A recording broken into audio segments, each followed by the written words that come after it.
ప్రియమైన దేవుని బిడ్డలారా, ఈ సమయంలో దేవుని వాక్యాన్యంలోనికి మనం వెళ్దాం. జ్ఞాపకం చేసుకుంది హెబ్రీయులకు రాసినటువంటి హెబ్రీ పత్రిక 2వ అధ్యాయం 10వ వచనంలో చివరి మాటను జ్ఞాపకం చేసుకుందాం. ఈ ఉదయకాల సమయంలో బైబిల్ గ్రంథం తెరిచి హెబ్రీ గ్రంథకర్త మాట్లాడుతున్నటువంటి ఆ మాటను గుర్తెరుగుదాం. 2వ అధ్యాయం 10వ వచనాన్ని చదువుకుందాం. చదువు. ఎవరి నిమిత్తము సమస్తమును ఉన్నవో, ఎవని వలన సమస్తమును కలుగుచున్నవో, అనేకులైన కుమారులను మహిమకు తెచ్చుచుండగా వాని రక్షణకర్తను దేవునికి స్తోత్రము కలుగునుగాక. దేవుని వాక్యము ఈ యొక్క ఉదయకాల సమయంలో మాట్లాడుతూ ఉన్నప్పుడు ఏంటంటే, శ్రమలు మనకు రాగానే మనం అనుకుంటాం, ఏంటి నాకు ఈ కష్టాలు, ఏంటి బాధలు, ఏంటి ఇరుకులు, ఏంటి ఇబ్బందులు, ఏంటి సుఖదుఖాలు, ఒకటి తర్వాత ఒకటి వస్తూ ఉంది, తేలుకోలేకపోతున్నాను. శ్రమ వెంబడి శ్రమ, బాధ వెంబడి బాధ, దుఃఖము వెంబడి దుఃఖం, కన్నీరు వెంబడి కన్నీరు, నిట్టూర్పు వెంబడి నిట్టూర్పు, ఇలా జరుగుతూనే ఉంది. జీవితంలో విశ్రాంతి లేనటువంటి పరిస్థితుల మధ్య నేను కొట్టుమిట్ట ఆడుతూ ఉన్నానని చెప్పేసి చాలాసార్లే హృదయంలో మనం నొచ్చుకుంటాం, హృదయంలో బాధపడతాం, హృదయంలో అనుకుంటాం. కానీ దేవుని వాక్యం చెబుతున్నటువంటి మాటలను మనము జ్ఞాపకం చేసుకుంటే శ్రమల ద్వారా మనమట సంపూర్ణులుగా మార్చబడతామని దేవుని వాక్యం చెప్తూ ఉంది. నీకు శ్రమ వచ్చిందనంటే నీకు సంపూర్ణతలోనికి నువ్వు మార్చబడతావు అనే దానికి మొదటి మెట్టని గుర్తు చేసుకోవాలి. అంతవరకు నువ్వు అసంపూర్ణుడిగానే ఉన్నావు, అసంపూర్ణురాలుగానే ఉన్నావు. నీ శ్రమ ద్వారా మాత్రమే సంపూర్ణతలోనికి చేర్చబడతావని గుర్తెరగాలి. ఎందుకంటే పిల్లరా, చాలామంది భక్తులందరూ శ్రమలు పడ్డారు, శ్రమల నుంచే సంపూర్ణతలోకి వెళ్ళారు. శ్రమలు లేకపోతే వారెవరు కూడా సంపూర్ణతలో ఉండరు అని దేవుని వాక్యం హెచ్చరిస్తూ ఉంది.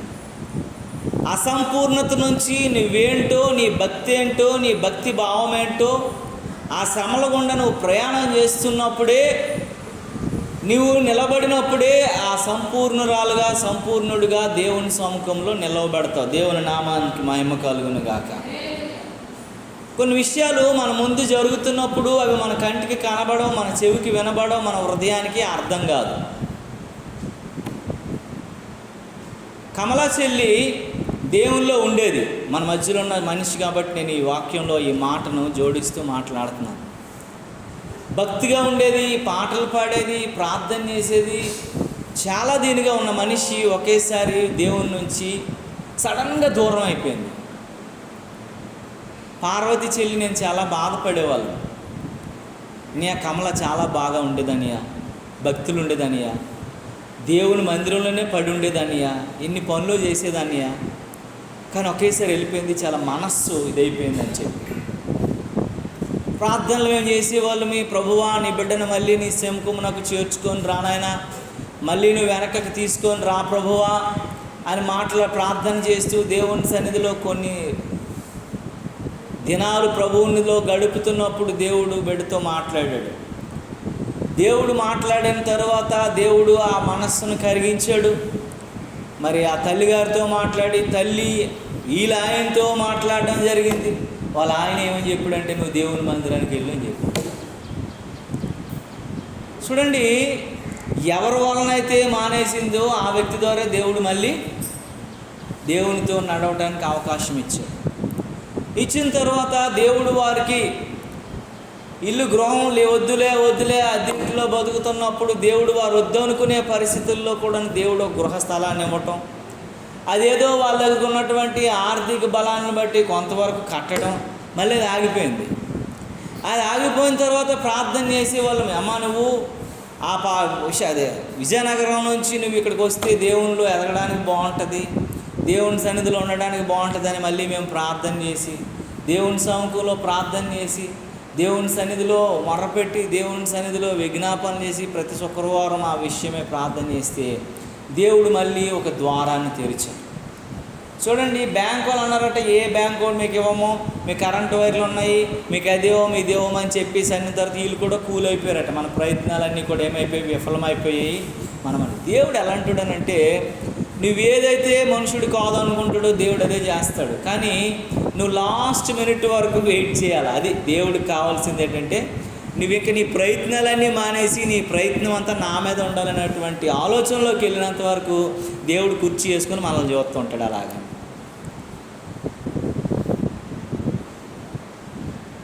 ఎందుకనంటే ఒక సినిమా పాట ఉంటుంది, ఎన్నిసార్లు మొక్కినా కానరావేమయ్య అని పెట్టాడు. ఆ ఎన్నిసార్లు ప్రార్థన చేసి ఆయన కానరాడు. లాస్ట్ మినిట్ వరకు నీ చెయ్యి, నీ ప్రయత్నాలు చెయ్యి, నీ ఆలోచనలు చెయ్యి, నువ్వు అడగడాలు అడుగు, నువ్వన్నీ చెయ్యు అని చెప్పేసి అన్నీ చూసి ఆశీర్వాదం చేత పట్టుకుని అని అంటాడు.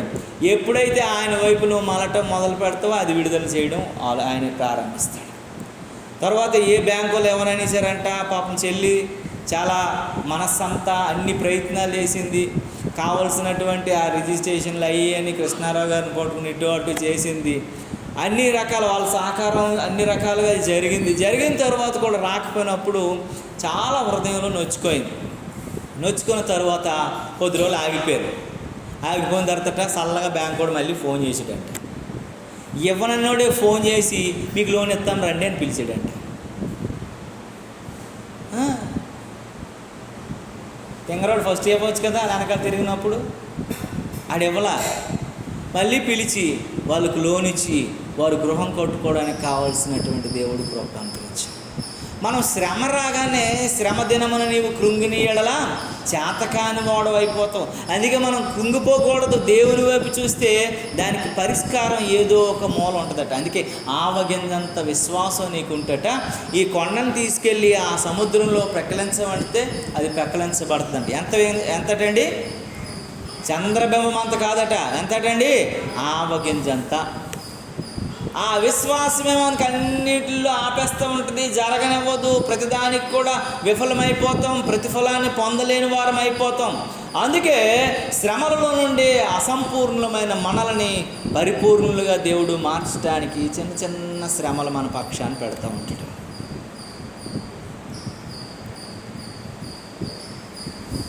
యోబు రేంజ్కి అతనికి ఉన్న ఆస్తి కానీ, అతనికి ఉన్న కోట కానీ, అతనికి ఉన్న పిల్లలు కానీ, అతనికి ఉన్నటువంటి సంపద కానీ సరిపోదని దేవుడు ఆలోచించాడు. నువ్వెంత భక్తిగా ఉన్నావు కదరా, నువ్వెంత కరెక్ట్గా ఉన్నావు కదరా, నువ్వెంత యథార్థంగా ఉన్నావు కదరా, ఎంత నీతిగా ఉన్నావు కదరా, నీవన్నిటిలో సరిపోవు. నిన్ను దీవించాలని దీవెనలు వెంబడి దీవెనలు పంపిస్తుంటే సాతానుగాడు చూడలేక, ఏమయ్యా నువ్వు కంచేసావు కాబట్టి యోబు అలా బ్రతికేస్తున్నాడు, నీవే లేకపోతే యోబు పరిస్థితి ఎలాగైపోద్ది అనగానే దేవుడు కోపం వచ్చి నా కుమారుడితో నేను ఛాలెంజ్ చేయటని చెప్పేసి ఆ కంచి కొంచెం తొలగించాడు. సాతానుగాడు శ్రమ పెట్టగలడు కానీ సాతానుగాడు దేవుని నుండి ఉన్నటువంటి సంబంధం కానీ దేవుడిచ్చే ఆశీర్వాదాన్ని కానీ తొలగించలేడు. నేను ఒక బుక్లో చదివాను, యోబుని చూచి నీ వేడవకు అనే బుక్ ఒకటి ఉంటుంది. ఆ బుక్ చదివితే సాతానుగాడట చాలా చింత పొందిపోయి బాధపడిపోయి నెత్తి కొట్టుకొని గుండెలు బాదుకొని ఏడుస్తూ ఉన్నాడట ఒక మూలను కూర్చొని. ఏమన్నాడు తెలుసా? అనవసరంగా తక్కువ ఆస్తి, తక్కువ పిల్లలు, తక్కువ అంతస్తు, తక్కువ పేర్లు ఉన్నప్పుడు యోబుగాడిని నేను కెలికాను, ఈరోజు అన్నీ డబల్ అయిపోయి ఎంత గొప్పోడైపోయాడో.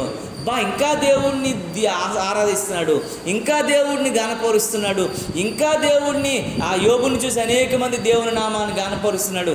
బాగా ఉన్నోడిని, కుదురుగా ఉన్నోడిని నేనే కెలికానట నెత్తి కొట్టుకుంటున్నాడట. మామూలు కదా, రక్తం వచ్చినట్లు సాతాను గడ బుక్లో రాశారు. నేను చదివినప్పుడైతే నాకు అంత చాలా కామెడీగా ఆ రాసిన వ్యక్తి కూడా చాలా కామెడీగా రాశాడు. తెలుగు మాస్టర్ అంట, మంచి మంచి మాటలు ఉపయోగించి రాశాడు. నాకు చాలా సంతోషం అనిపించింది. ఫస్ట్ ఏమనుకున్నాడు? యోబుకి శ్రమ పెట్టాను, యోబుకు కష్టం పెట్టాను, యోబుకు బాధ పెట్టాను అనుకున్నాడు. కానీ తర్వాత వాడికి అర్థమైంది, ఈ కష్టం వలన కొంచెం ఏదో తక్కువ ఉన్నటువంటి అసంపూర్ణతలో ఉన్నటువంటి వాడు సంపూర్ణుడు అయిపోయాడనేటి ఆ అగమనాలను తెలుసుకోలేకపోయాడు సైతాన్ గాడు. మనం కూడా చిన్న శ్రమ, చిన్న బాధ, చిన్న కష్టం, చిన్న ఇరుకు, ఇబ్బంది రాగానే అవన్నిటిలో కూడా విశాలత కలుగు చేసి మనకు ఆనందాన్ని నింపగలిగిన వాడని మనం గుర్తు చేసుకోవాలి. అయితే ఆ కష్టంలో కూడా నువ్వు నిలవబడగలిగే వ్యక్తిగా ఉండాలి. దేవునికి స్తోత్రము కలుగునుగాక. షడ్రకు మేషకు అబేద్నెగోలు ఉన్నారు. వారు చాలా చిన్న పనులు, చిన్న సైనికులు. వాళ్ళు అన్నారు, మన భక్తిని చాలాసార్లు మనం సంపూర్ణతలోకి వెళ్ళామో లేదని దేవుడు కనిపెడతా ఉంటాడు. ఆ సంపూర్ణతలో నువ్వు ఎప్పుడైతే ఉంటావో దేవుడు ఆశీర్వాదపు జల్లులు నీ మీద కురిపించడానికి ప్రారంభమవుతుంది. వాళ్ళు చిన్న సైనికులుగా ఉన్నారు, చిన్న భక్తిలో ఉన్నారు, చిన్న భావంలో ఉన్నారు. ఎందుకనంటే క్రైస్తవుడు అనేటువంటి వాడికి 4 రకాలైనటువంటి మెట్లు ఉంటాయి క్రైస్తవ జీవితంలో. మొట్టమొదటి మెట్టు ఏంటంటే విశ్వాసం అనేటువంటి మెట్టు. ఈ విశ్వాసం అనేటువంటి మెట్టు ఏంటంటే నమ్మిన ప్రజలు, అంటే విశ్వాసంలోకి వచ్చినటువంటి వారు ఏమవుతారట? విశ్వాసులు అవుతారు. నువ్వు నమ్మి ప్రభువు నిజదేవుడు నీ పాప శాప అపరాధాల కొరకు మరణించాడని నువ్వు నమ్మితే, నీ నమ్ముట వలన నమ్మువానికి ఏంటండి నువ్వు విశ్వాసిగా, నీ విశ్వాసమే నిన్ను రక్షణలోనికి నడిపిస్తుంది. నువ్వు విశ్వాసం అవుతావు. ఎప్పుడైతే నువ్వు విశ్వాసిగా మారావో, విశ్వాసము నీ మీద ఉందో, నువ్వు విశ్వాసిగా ఎప్పుడైతే జీవించడం మొదలు పెట్టావో అంతటితో ఆగిపోదంట, అంతటితో ఉండదు కానట, నువ్వు భక్తి సాధనలోనికి రావాలంట. దేవునికి స్తోత్రం కలుగునుగాక. ఒక విశ్వాసిగా ఎన్ని రోజులు ఉన్నా సరే ఆడు పరలోక రాజ్యానికి వెళ్ళడం. ఆడు భక్తి సాధనలోనికి రావాలా. వాడు భక్తిని ముందుకు కొనసాగించగలిగిన వ్యక్తులుగా ఉండగలగాల. వాళ్ళు ఆ భక్తిభావం ఉండగలరు. అందుకే తిమోతికి రాసిన మొదటి పత్రికలో ఒక మాట ఉంటుంది, మీరు చదవగలిగితే చదువుని ప్రియులారా. 6వ అధ్యాయము 5-6 వచనాలను ఒకసారి చూడండి. తిమోతికి రాసిన మొదటి పత్రిక 6వ అధ్యాయం 5-6 వచనాలను చూడండి.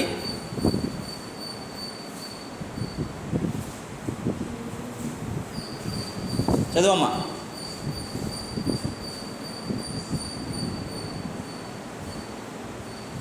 కళ్ళతలు కావాలా?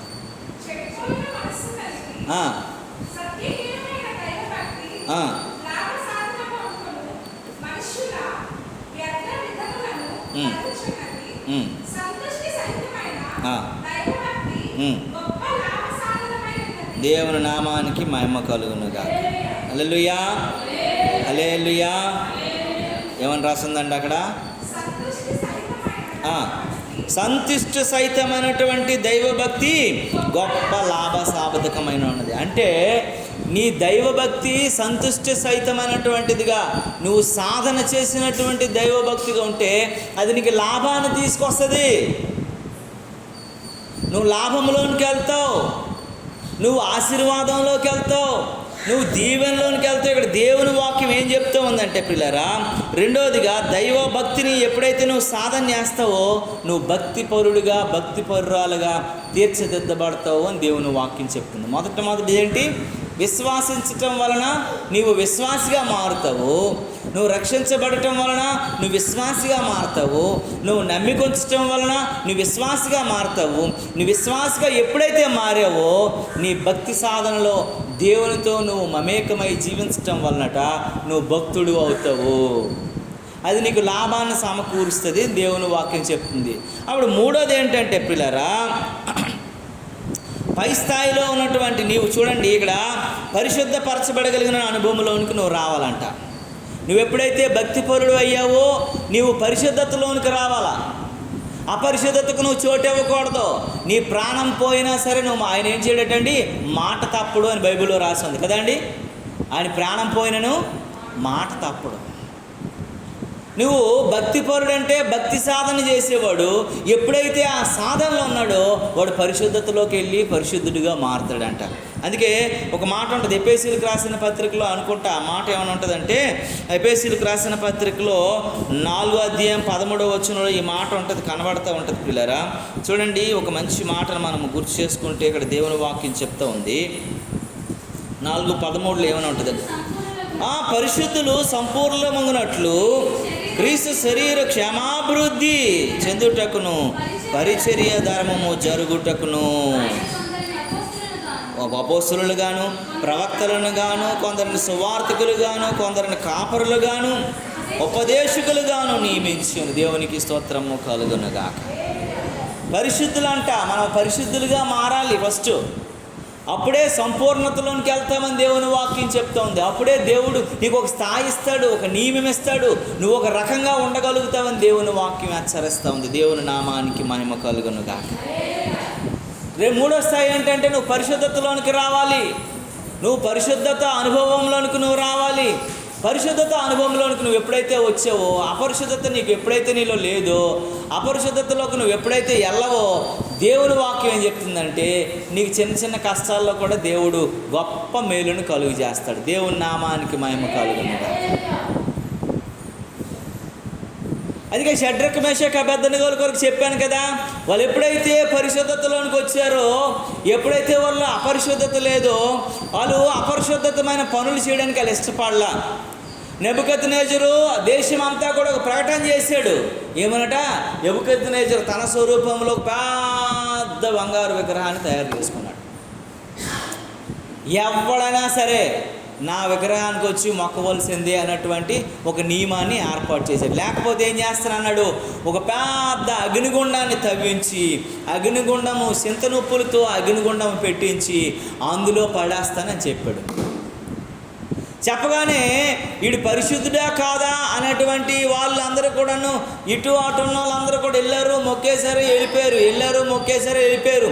రే ఇంకెవరైనా ఉన్నారని అంటే, అయ్యా అందరూ ముసల ముడగ పిల్ల పెద్ద అందరు కలిపి, ప్రతి ఒక్కరు కలిపిని వచ్చి మొక్కేశారయ్యా. కానీ మన దగ్గర పనిచేసినటువంటి 3 ఉన్నారు. ఆ 3 కూడాను దేవుని మాట వినట్లా, అదే రాజు మాట వినట్లా, రాజ్యాంగం మాట వినట్లా, ఎవడ మాట వినట్లేదు. వాళ్ళ 3 తీసుకొచ్చి అగ్నిలో పడియండి అని అన్నాడు. వాళ్ళ 3 ఎవరంటే షడ్రకు, మేషకు, అబేద్నెగోలు. వాళ్ళు ఏం చేస్తారా బాబు అంటే, వాళ్ళు ఎవరో కాదండి, మన సైన్యంలో ఉన్నటువంటి వారే, మన దగ్గర పనిచేసినటువంటి వాళ్ళే. రాజైన మిమ్మల్ని మొక్కనన్నాడు అని చెప్పేసి అంటున్నప్పుడు వాళ్ళని తీసుకొచ్చి అగ్నిలో పడేయమన్నాడు. రాజు అడిగాడంట వేసే ముందు, ఏరా నా దగ్గర పనిచేసి, నా తిండి తిని, నా గుడ్డ పట్టుకొని, నా దేశంలో ఉండి, నా యొక్క గాలి పీల్చి నువ్వేమంటున్నావు, నన్నే మొక్కనంటున్నావా? ఇప్పుడు నీ పని చెప్తాను రా అని అంటే, చావనైనా చస్తామే కానీ మేము మొక్కమన్నారు ఒకటో మాట. రెండో మాట ఏమన్నాడంటే, మా దేవుడు రక్షించడానికి సమర్థుడు అన్నాడు. మూడో మాట ఏమన్నా, ఒకవేళ రక్షించకపోయినా మేము సావనైనా చస్తామే కానీ మేము నిన్ను మొక్కమని చెప్పి. పరిశుద్ధుడు అనేటువంటి వాడు ఎలా ఉంటాడని అంటట, వాడు పరిపూర్ణుడిగా అవ్వటం కొరకు సావనైనా చస్తాడు కానీ దేవునికి ఇష్టమైన పనులు చేసి అపరిశుద్ధతలోనికి వెళ్ళాడు. ఒకటోది. అక్కడే డానియేల్ అనేటువంటి ఒక ఆయన ఉన్నాడు. ఆయన ప్రధానమంత్రిగా పనిచేస్తున్నటువంటి ఆయన ఏం చెప్పాడనంటే, నువ్వు ప్రార్థన చేయొద్దు, నువ్వు దేవుణ్ణి ప్రార్థన చేసేవారంటే బాగోదు, 3 నెలల పాటు నువ్వు ప్రార్థన చేస్తే మంచిగా ఉండదు, ఈ 3 నెలలు కూడా అని చెప్పేసి కొన్ని దేశపు రాజులందరూ కలిపి 120 మంది ప్రధానులందరూ కలిపి ఒక శాసనం చేసి పడేశారు. ప్రార్థన చేయలేదంట. రాజు తినే ఆహారం తిన్నని చెప్పాడు. నేను మాంసం ముట్టను, నేను కాయగూరలు తినే బతుకుతాను అన్నాడు. ఎక్కడ కూడా రాజీ పడలేదు డానియేల్ గారు. ఒకరోజు సడన్గాను రాజుకి తెలిసిపోయింది, ఎన్ని చెప్పినా వినట్లేదని చెప్పేస్తే ఒక శాసనం ఎవరైతే వినరో వాళ్ళందరినీ సింహాల బోన్లో వేయమన్నారు.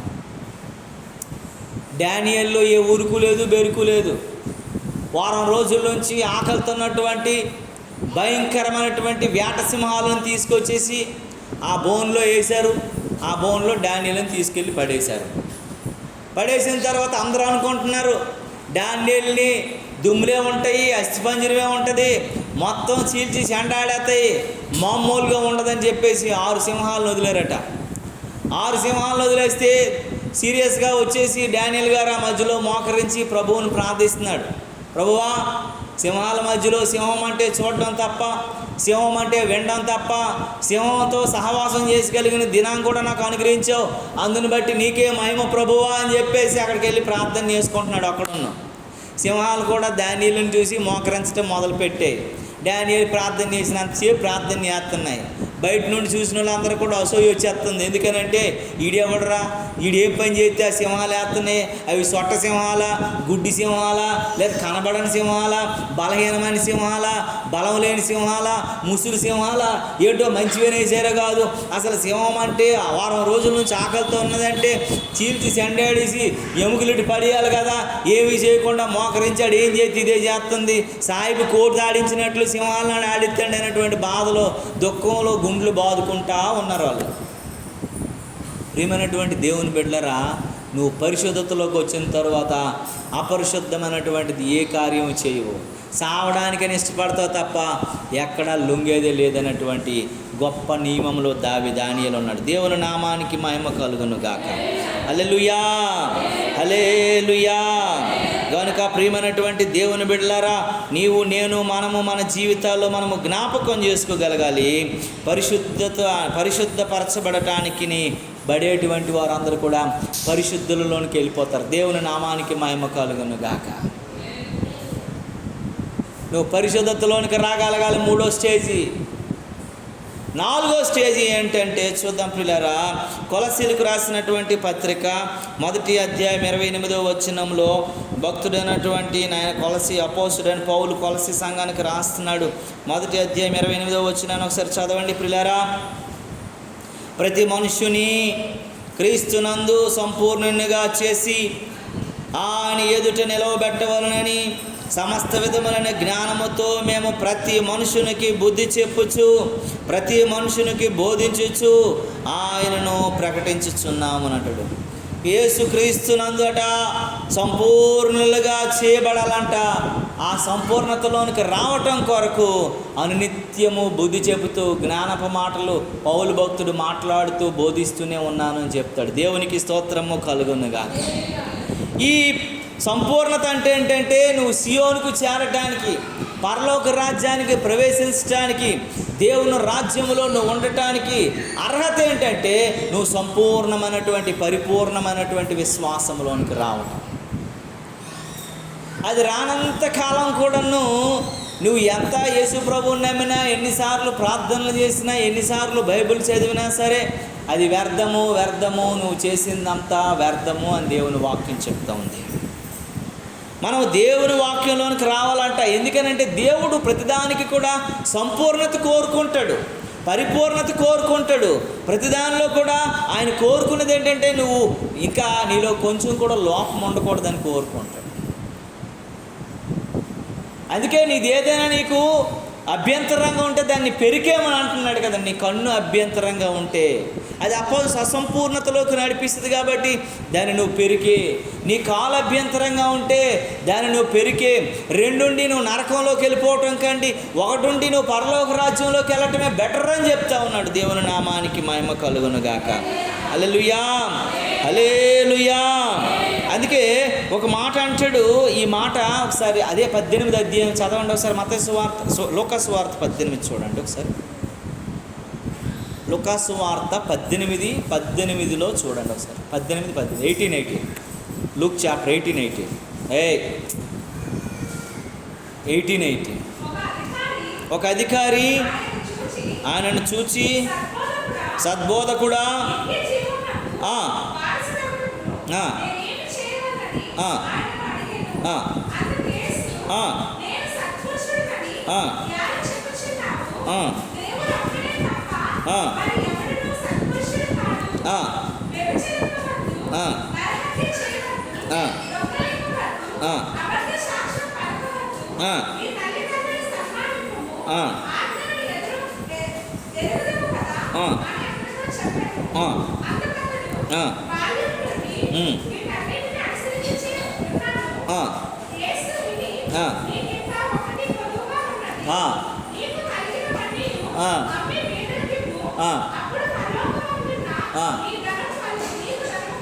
దేవుని నామానికి మహిమ కలుగునుగాక.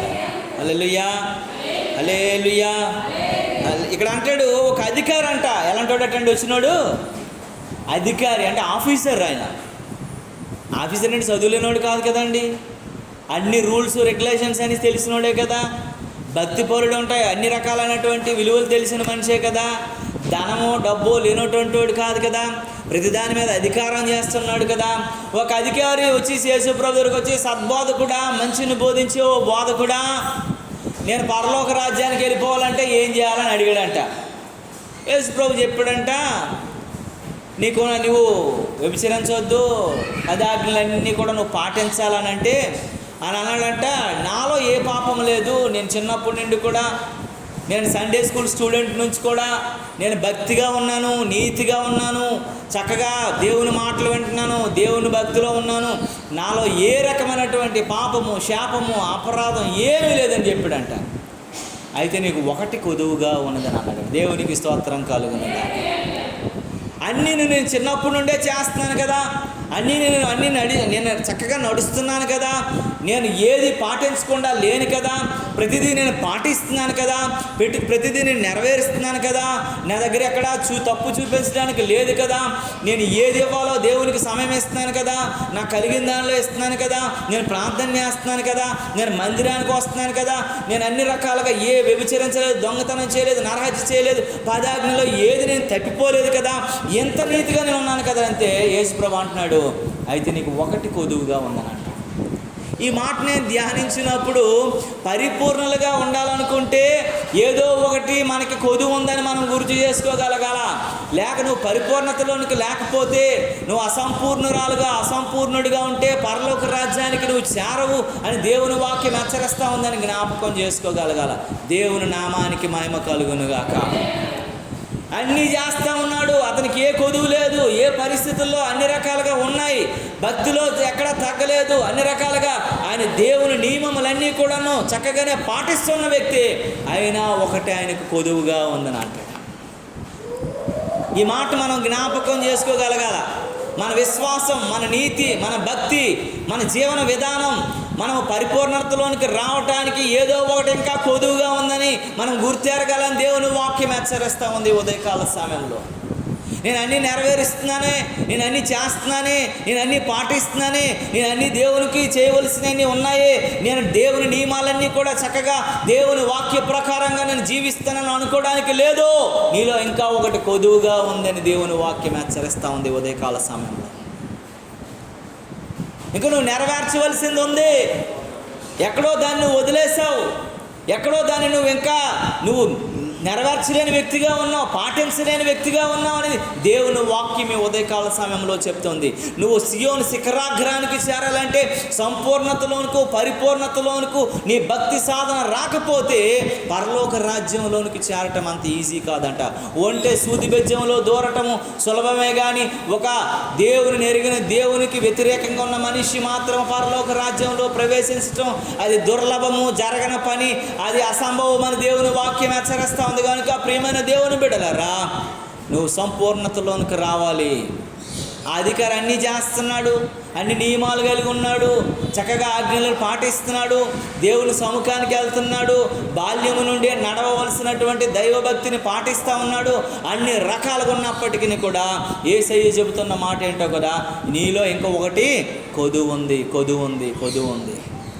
ఉదయకాల సమయంలో అన్ని రకాలుగా మనం బ్రతుకుతున్నా, ఎన్ని రకాలుగా మనం జీవిస్తున్నా, అన్ని రకాలుగా దైవభక్తిలో ముందుకు కొనసాగుతున్నా, ఇంకా మనల్ని ఏదో కొదువు ఉందని గుర్తు చేసుకోవాలి.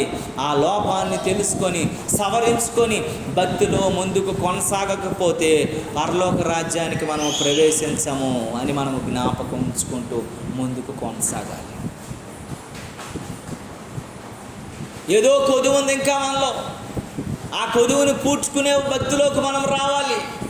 ఆ కొదువుని నియంత్రించుకోగలిగిన భక్తిలోనికి మనం రాగలగాలి. ఆ కొదువును సరిచేసుకునే భక్తిలోనికి మనం రాగలగాలి.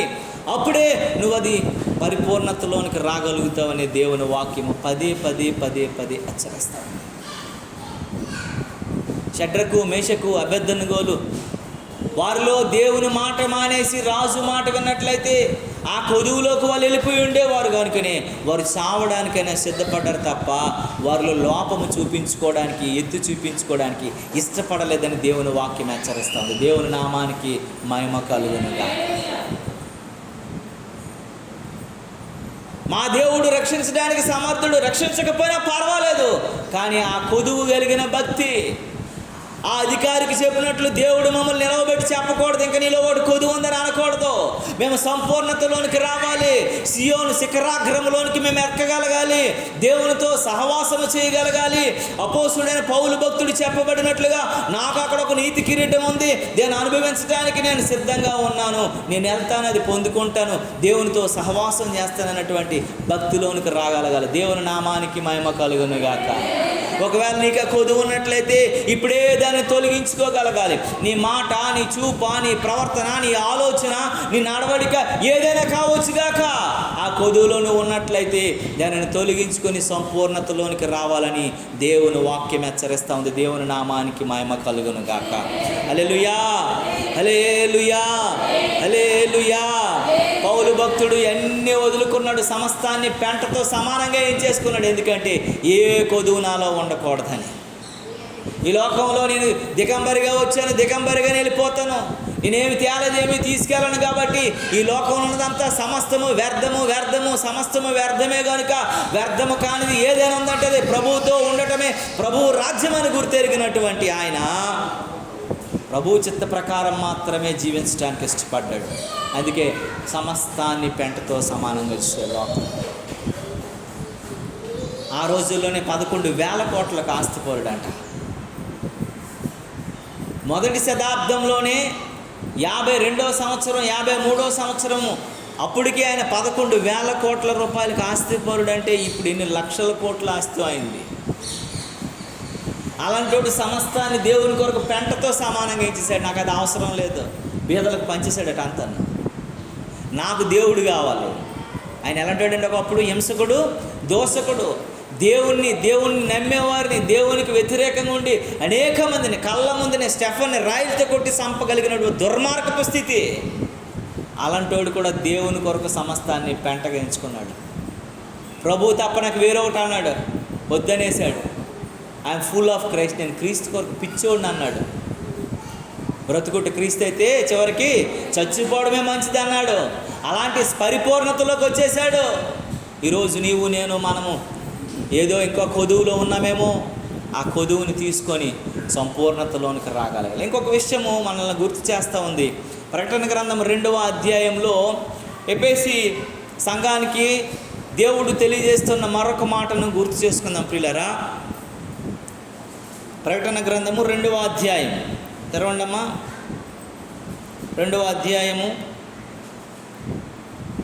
చూడండి, మొదటి నుండి కొన్ని వచనాలు చదివి. ఎఫెసీలో ఉన్న సంఘపు దూతకు ఇలాగు వ్రాయము, 7 నక్షత్రములు తన కుడి చేత పట్టుకొని 7 దీపస్తంభముల మధ్య సంచరించు చెప్పుచున్న సంగతులేవనగా, నీ క్రియలను నేను ఎరుగుదునా,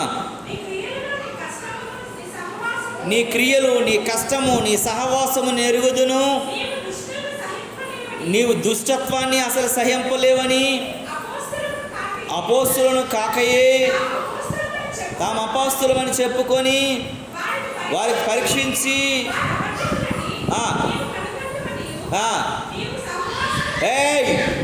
నువ్వు అక్కడ ఉండి ఏం చేస్తున్నావు? చదువమ్మా. నువ్వు సహనము కలిగి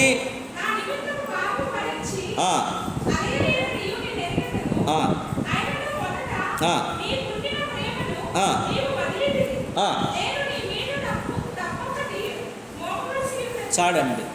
ఎఫెసీ సంఘానికి దేవుడు చెబుతున్న మాట ఏమని అంటున్నాడంటే, నీ సహనం గొప్పది, నీ క్రియలు మంచివి, నీ విశ్వాసం గొప్పది, నీ జీవన విధానం గొప్పది, నీ భక్తి గొప్పది, నీ స్థితి గొప్పది, అన్నీ బాగున్నాయి, నీలో ఎక్కడ లోపం ఎంచడానికి లేదు. అయినా నేను మీద ఒకటి తప్పు ఒకటి మోపవలసి ఉంది అంటున్నాడు. అక్కడేమన్నాడు? లోకాసు వార్తలు ఏమని చదువుకున్నాం మనము? ఏమని చదువుకున్నామండి? నువ్వు అన్నీ నెరవేరుస్తున్నావు, అన్నీ చక్కగానే ఉన్నాయి, అన్ని రకాల భక్తిలో ఉన్నావు, అన్ని రకాల భావం కలిగి ఉన్నావు, దేవునితో నడుస్తున్నావు, దేవునికి విధేయత కలిగి ఉన్నావు. కానీ ఏముందట నీలో? ఒకటి కొదువు ఉంది. అన్నీ చేస్తున్నావు కానీ ఒకటి కొదువు కనబడుతూ ఉంది.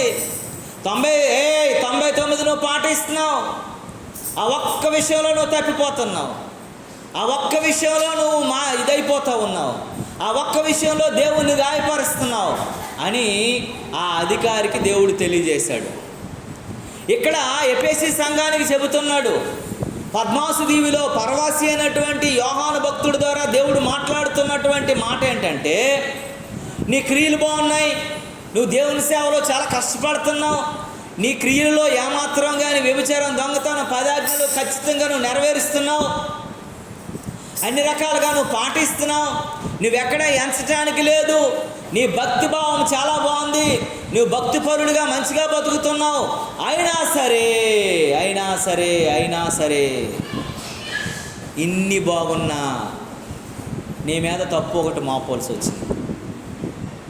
ఏంటా తప్పు అని అంటే, వ్యభిచారం చేయలేదు, దొంగతనం చేయలేదు, నరహత్య చేయలేదు, ఏమీ చేయలేదు.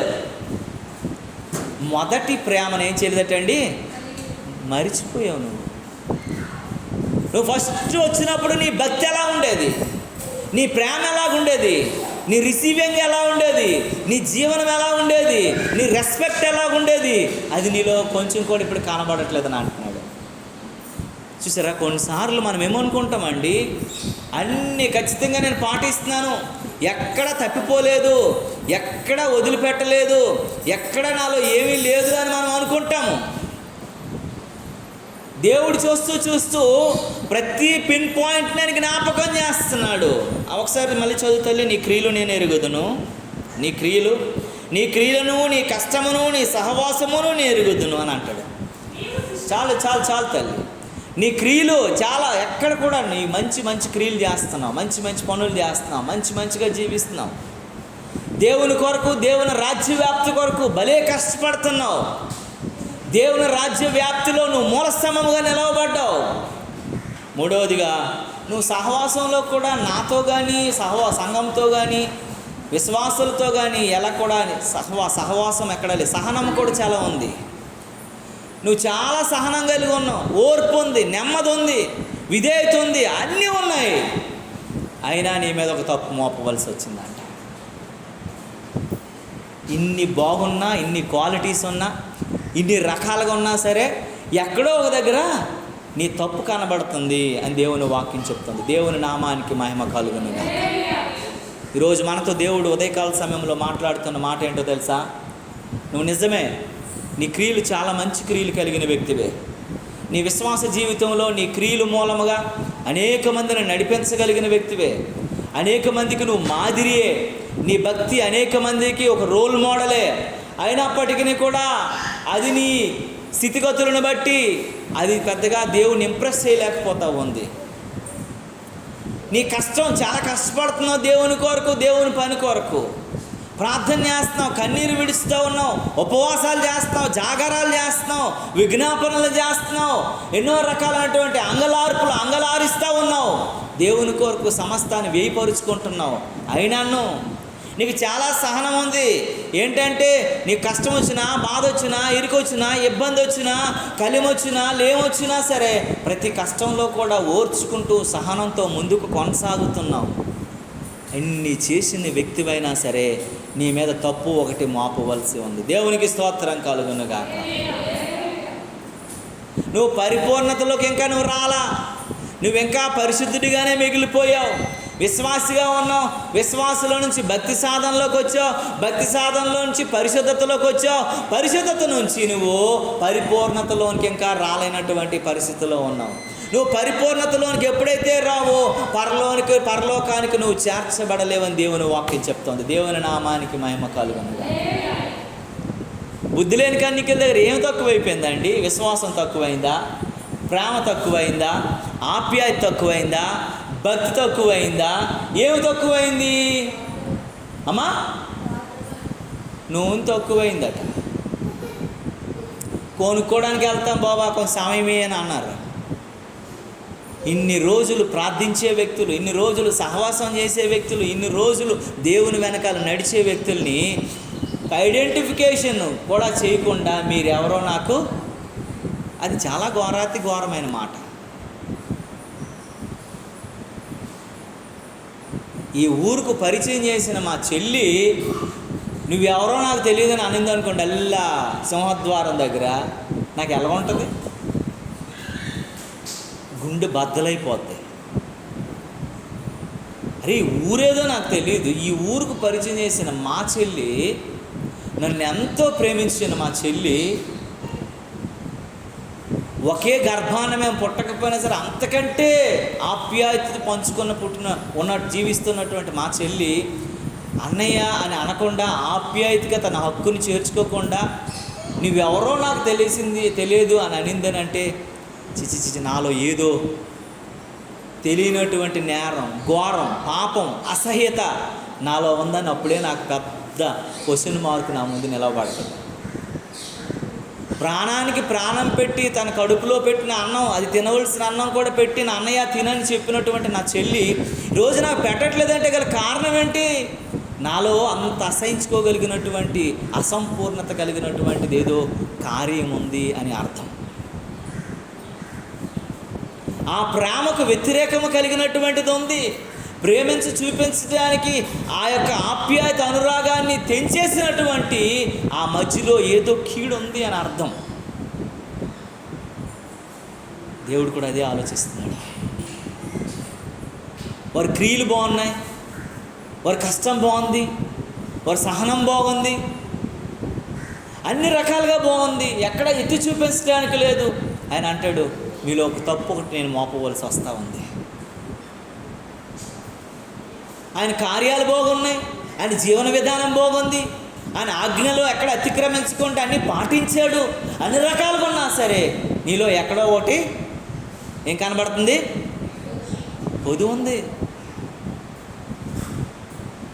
బుద్ధి లేని కన్యకలు భక్తి బాగుంది, దేవునితో నడిచారు, 10 మంది బాగానున్నారు. కొంచెం 5గురు కొంచెం ఆయిల్ అయిపోయింది, కొంచెం చెల్లించారు, కొంచెం శ్రమ పడవలసి వచ్చినటువంటి పరిస్థితి వచ్చింది. మీరు ఎవరో నాకు తెలియదు అన్నాడు. అవకాశం లేదు దేవుని బిడ్డలారా.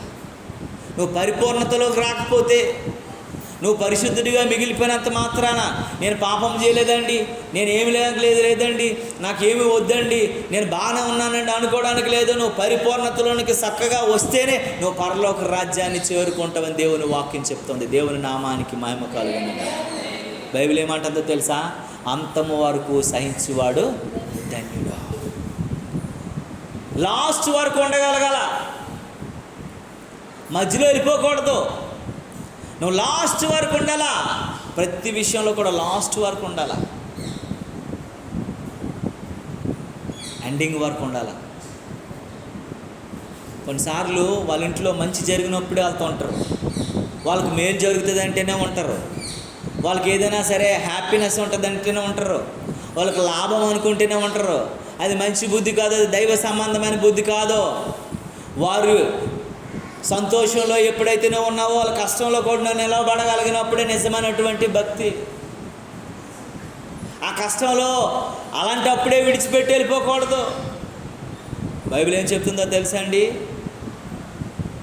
ఒకరి విందు జరుగుతున్న ఇంటికి పోవుట కంటే ప్రలాపించుచున్న ఇంటికి పోవుట మేలు. ఎవరైతే దుఃఖంలో ఉన్నారో, ఎవరైతే బాధలు ఉన్నారో, ఎవరైతే కష్టంలో ఉన్నారో, ఎవరైతే ఇబ్బందులు ఉన్నారో వాళ్ళింటికి వెళ్ళాలంట దేవుని వాక్యం చెప్తుంది. విందు జరిగే వాళ్ళు, భోజనాలు పెట్టుకునే వాళ్ళు వాళ్ళింటికి వెళ్ళకూడదు. అది భక్తి కాదు, అది తిండిపోతాను, అది తిండిపోతానం అని దేవుని వాక్యం చెప్తూ ఉంది. నువ్వు ఆశపడి వెళ్తున్నావని దేవుని వాక్యం చెప్తోంది.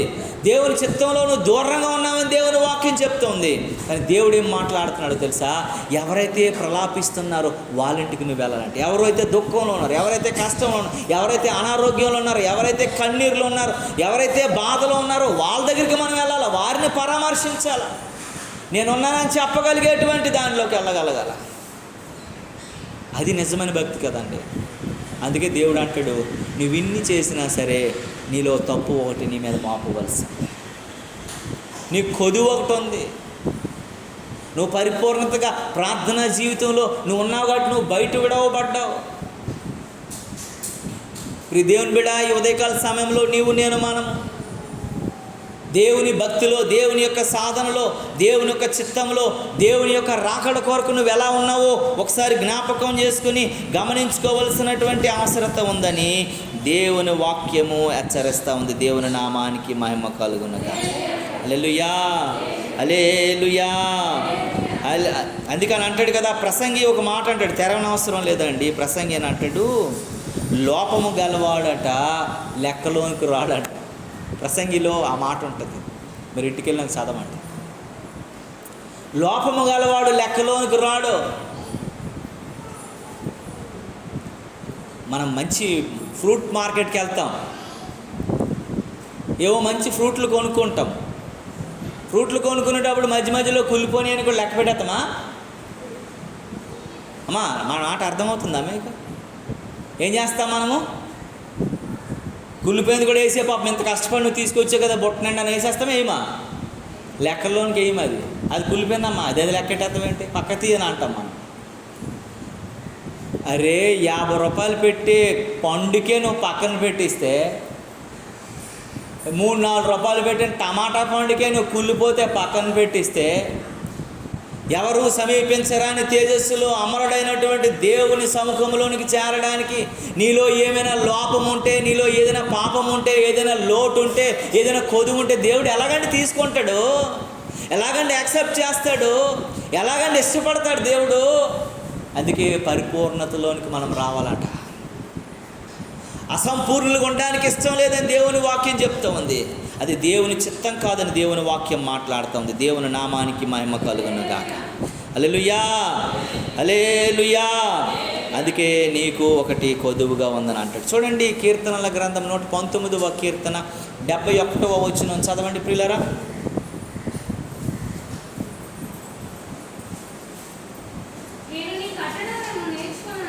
నేను నీ కట్టడలను నేర్చుకున్నట్లు.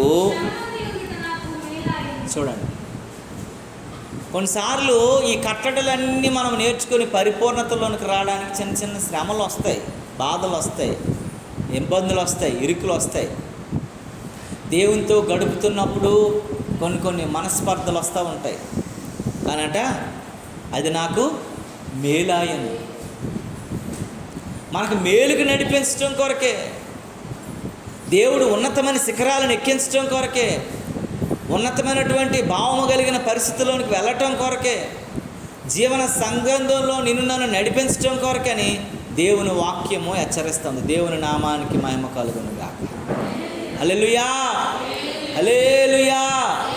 కనుక దేవుని వాక్యం చెబుతున్న మాట ఏంటో తెలుసా? దేవుని చిత్తంలో నీవు నేను ఉండకపోతే, దేవుని కృపలో నీవు నేను ఉండకపోతే, దేవుని కట్టలను నువ్వు నెరవేర్చకపోతే శ్రమ నుండి ఇండుట కూడా నీకు అప్పుడటి మేలవుతుంది, మేలవుతుంది, మేలవుతుంది. దేవుని కట్టడలన్నీ నెరవేర్చేవారు అనమాట. అప్పుడు మనకి మేలవుతుంది. అందుకే దేవుడు ఆయన మేలు చేయక ఆయన ఉండలేడంట. ఆయన పాప పరలోక రాజ్యం నుంచి నిన్ను నన్ను చూస్తూ నా బిడ్డకి ఏదో రకమైన మేలు జరగాల, ఏదో రకమైన మేలు జరగాల, ఏదో రకమైన మేలు జరగాల, మేలు చెయ్యాలని దేవుడు పదే పదే పదే పదే తప్పించిపోతాడంట. సైతాన్ గాడు పక్క నుండి ఏం చేస్తుంటాడట, ఎదురుగండు ఏం చేస్తాడట, ఎలా నువ్వు మేలు చేస్తావు, ఆడిలో ఈ లోపం ఉంది, ఈడిలో ఈ కొదువు ఉంది, ఆమెలో అది ఉంది, ఈమెలో ఇది ఉంది, సంపూర్ణతలోనికి రాకుండా నువ్వు వెలగిచ్చేస్తావు నీ బిడ్డలకి ఆశీర్వాదము. అది ఒక నియమం ఉంది కదా, అది నీ చిత్తం కదా, ఆ చిత్తం ఎలాగ నేరకుండా నువ్వు ఇస్తావని చెప్పేసి పదే పదే పదే సార్లు వాడు పాయింట్అవుట్ చేస్తూనే ఉంటాడు సైతాన్ గారు. దేవుని నామానికి మహిమ కలుగునుగా. ఈ దేవుని బిడ్డ, నీవు నేను మనము ఆశీర్వాదాన్ని పొందుకోకపోవడానికి గల కారణం ఏంటంటే సాతాను గాడు మన మీద రిపోర్ట్లు చేస్తూ ఉంటాడు. మన భక్తి మీద మన లోటుల్ని, మన లోపాలని ఎత్తి చూపిస్తూ ఉంటాడు. అందుకే నేను పదే సార్లు మీకు ఆ మాట మత్తయి సువార్త 18వ అధ్యాయంలో నీ కన్ను అభ్యంతర పరిస్థితి దాన్ని తీసే, నీ కాలు అభ్యంతర పరిస్థితి తీసే. ఎందుకు నేను చెప్తానంటే నీ భక్తిలో ఎక్కడ కూడా లోపం ఉండకూడదంట. మనం వాళ్ళ ఆడిని కూడా గుర్తు చేసుకుంటాం కదా, ఎవరినండి, పరిసేయుడిని కూడా గుర్తు చేసుకుంటాం కదా. శంకరి లోపలికి రావడానికి ఇష్టం లేదు. శంకరి ఎక్కడ ఉన్నాడండి, అల్లా ఆ మాట దూరాన ఉన్నాడు శంకరి. శంకర్ అంటే శంకరపేటోడు కాదు, పరలోక రాజ్యంలో దేవుని గ్రంథంలో కూడా రాయబడినటువంటి శంకర్ ఒక ఆయన ఉన్నాడు. ఆయన ఎక్కడ ఉన్నాడటండి, ఆ మాట దూరాన ఉన్నాడట. ఒకసారి మత్తయి సువార్త 18వ అధ్యాయం చూడండి ప్రియులారా.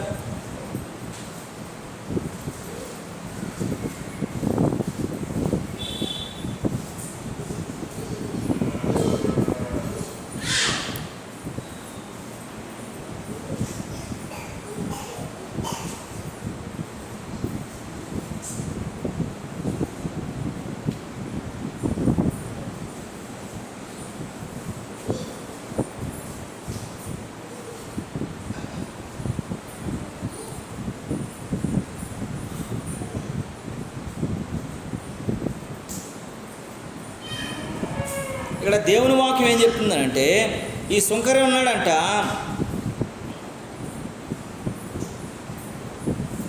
35 వచ్చిన చదివితే అంటాడు, మీలో ప్రతివాడును తన సహోదరుని హృదయపూర్వకంగా క్షమించిన ఎడల నా పరలోకపు తండ్రి ఆ ప్రకారమే మీ ఎడల కూడా చేయను అని మాట ఉంటుంది. దీని ముందు కొన్ని విషయాలు ఉన్నాయి, మీకు అన్నీ చెబుతాను. నేను త్వరగా ముగించేస్తాను, సమయం కూడా అవుతుంది.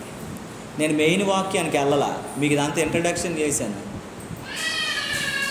ఎందుకనంటే అక్కడ చెప్పిన మాట ఏంటో తెలుసా, దేవుని వాక్యం ఏంటో తెలుసా. సుంకరి ఉన్నాడు, సుంకరి దేవుని మందిరంలోకి వచ్చేసాడు. సుంకరి కాదండి, పరిసేయుడు దేవుని మందిరంలోకి వచ్చేసాడు. పరిసేయుడు దేవుని మందిరంకి వచ్చేసి ఏం చెప్తున్నాడంటే, ప్రభువా నేను అల్లాడు, బయట ఉన్నాడు చూసారా, అల్లాడు ముఖం దించుకొని ఉన్నాడు చూసారా, ఆడు లాంటోడు నేను కాదు. నేను ప్రతి వారం కూడా దేవుని మందిరానికి వస్తాను, నేను దశంభాగం ఇస్తాను, ఉపవాస ప్రార్థనలు చేస్తాను, అన్ని రకాలుగా కూడా నేను భక్తులు ఎక్కడ కూడా బాల్యం నుండి అన్నీ పాటిస్తున్నాను అని అన్నాడు. యేసు ప్రభు చూసి నీకంటే ఆడే గొప్పడని చెప్పాడు.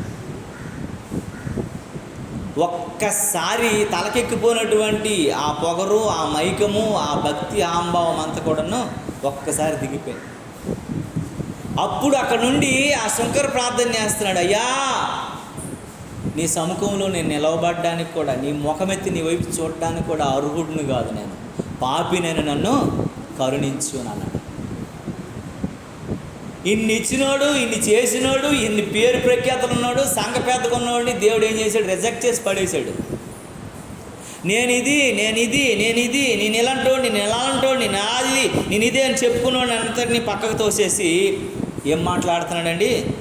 దేవుడు అంటున్నాడు, ఈడు వేస్ట్ అని చెప్పి వాడికంటే నువ్వే గొప్పోడు అని చెప్తున్నాడు. దేవునికి స్తోత్రము కలుగును గాక. హల్లెలూయా, హల్లెలూయా, హల్లెలూయా. కనుక ప్రియమైనటువంటి దేవుని బిడ్డలరా, నీవు నేను మనము జ్ఞాపకం చేసుకోగలగాలి. మనము జ్ఞాపకం చేసుకోగలగాలి. చూడండి 10వ వచనం చదువు ఒకసారి, తల్లి ఒకసారి చదువు 10వ వచనము. లూకాసు వార్త 18వ అధ్యాయం 10వ వచనం. లూకాసు వార్త. ప్రార్థన చేయుటకై 2 మనుషులు దేవాలయమునకు వెళ్ళిరి. వారిలో ఒకడు పరిసేయుడు, ఒకడు సుంకరి. ఒక నిమిషం. 2 ప్రార్థన చేయడానికి వెళ్ళారట. ఒకడెవడు పరిసేయుడు, ఒకడు సుంకరి. 2 దేవుని సముఖంలో నిలబడ్డారట. చదువమ్మా. పరిసేయుడు నిలవబడి, దేవా నేను చోరులను, అన్యాయస్తులను, వ్యభిచారులను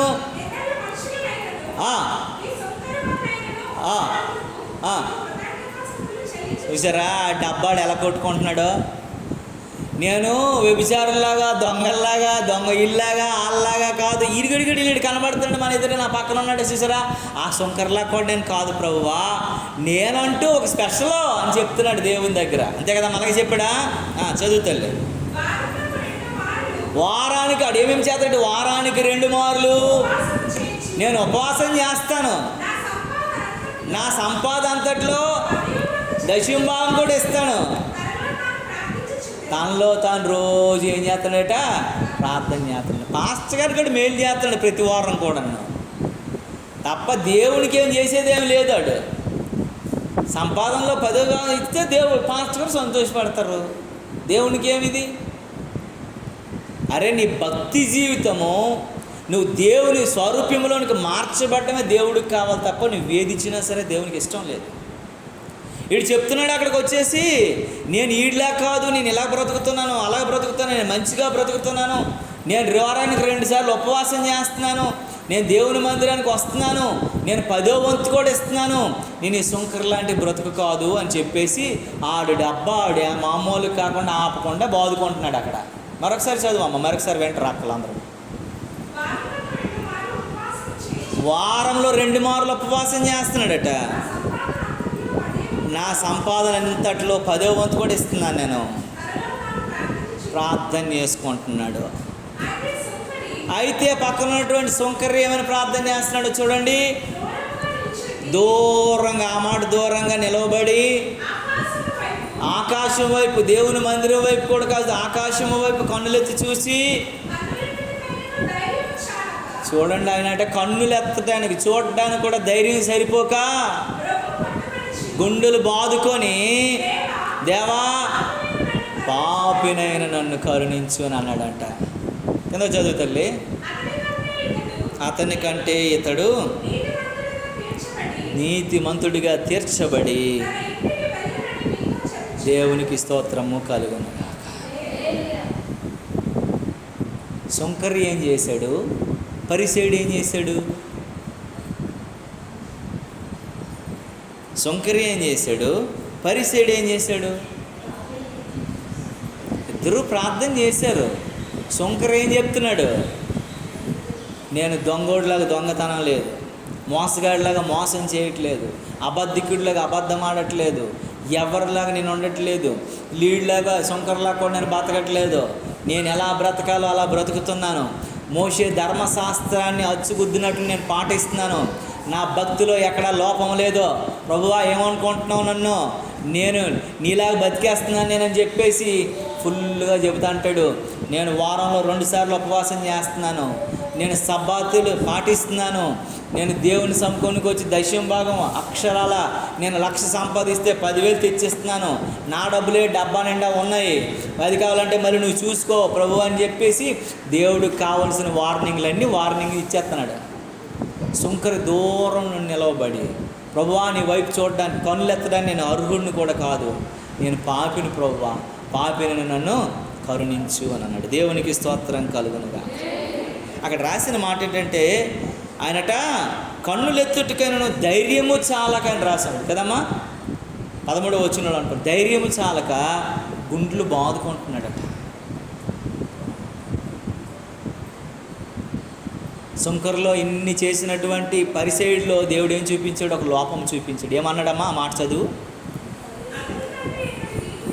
అతని కంటే అంటే పరిసయ్యుడి కంటే సుంకరి నీతిమంతుడుగా అని దేవుడు తేల్చి చెప్పాడు. దేవునికి స్తోత్రము కలుగును.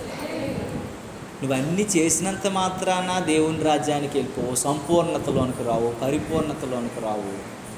ఏదో ఇంకా నీలో లోపము, తప్పు ఒకటి ఉంది అని దేవుని వాక్యం చెప్తుంది. సరి చేసుకోవాలా, చక్కదిద్దుకోవాలా, దేవుని చిత్తానుసారమైనటువంటి భక్తి సాధనలోనికి మనం రావాలి.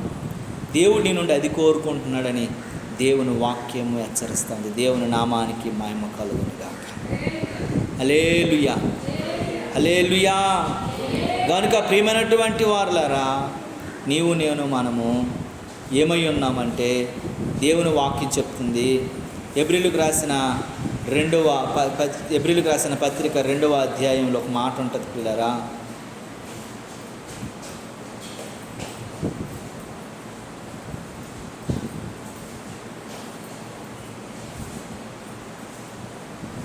పేతురు రాసిన పత్రిక అనుకుంటానమ్మా. పేతురు రాసిన మొదటి పత్రిక 1వ అధ్యాయం 6వ వచనంలో అంటాడు,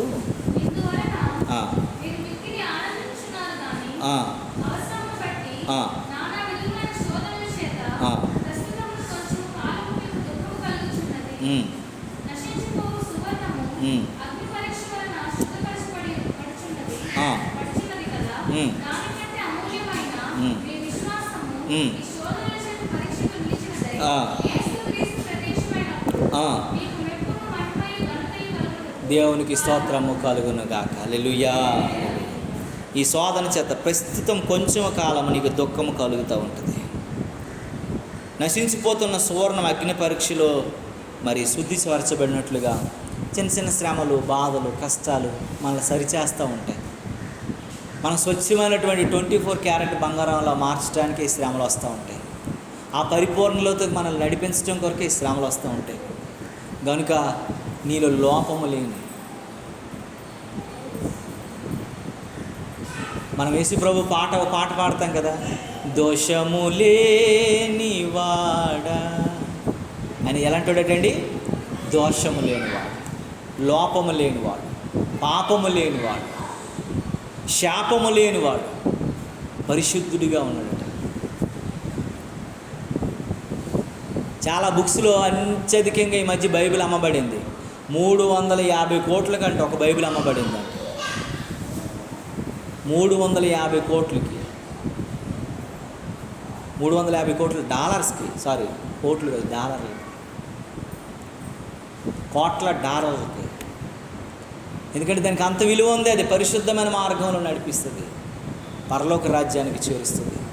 కనుక నీవు నేను మనము ఎక్కడ కూడాను సంపూర్ణతలోనికి రాకుండా మనలో ఏదైనా ఒక లోటు ఉందేమో, ఏదైనా ఒక తప్పు ఉందేమో, ఏదైనా ఒక తెగులు ఉందేమో మనల్ని మనము సరి చేసుకోవలసిన వారమే.